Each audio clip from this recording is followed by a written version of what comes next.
Para mí, y de forma muy sintética, estaríamos ante dos grandes grupos. En primer lugar, nos encontraríamos ante el sentimiento o los sentimientos que genera esta salida en la víctima.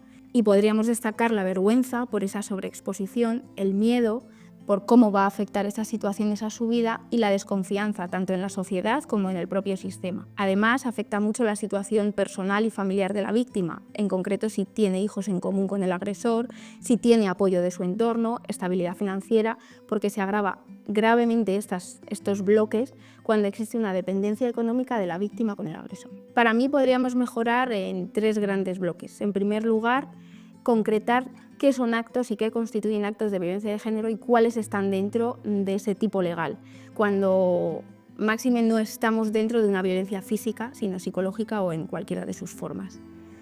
Además, podríamos agilizar el proceso judicial. Una de las principales problemáticas con las que nos encontramos es justificar a la víctima cómo puede pasar tanto tiempo entre que se interpone la denuncia y que existe una sentencia, con la consecuente pérdida de confianza de la víctima en el proceso. Si bien porque hay más mujeres que están sufriendo situaciones de violencia de género, o porque cada vez son más las que deciden dar un paso al frente y denunciar su situación. Lo que sí vemos en el día a día es el aumento en las situaciones de violencia de género en mujeres jóvenes, aumentando considerablemente las denuncias en mujeres de 16 a 29 años.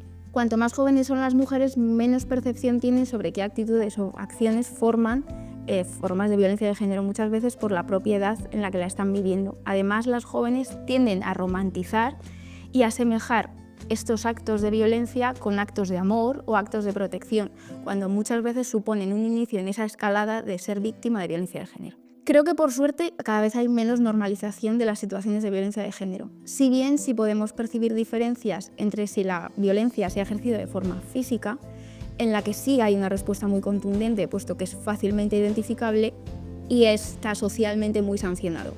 En cambio, si estamos ante situaciones de violencia psicológicas, la respuesta suele ser mucho más laxa, puesto que no es tan fácilmente identificable y no sabes concretar bien si estás siendo víctima o no de violencia de género. Si yo solamente les tuviese que dar un consejo, les diría que no hay razón que justifique que un hombre ejerza ningún tipo de violencia sobre una mujer, ya sea física o psicológica o en cualquiera de sus formas, y que además no están solas. Gracias a Dios tenemos muchísimas instituciones y organizaciones que ayudan cada vez más a las víctimas de violencia, por lo que hay que dar un paso al frente y salir de esta situación.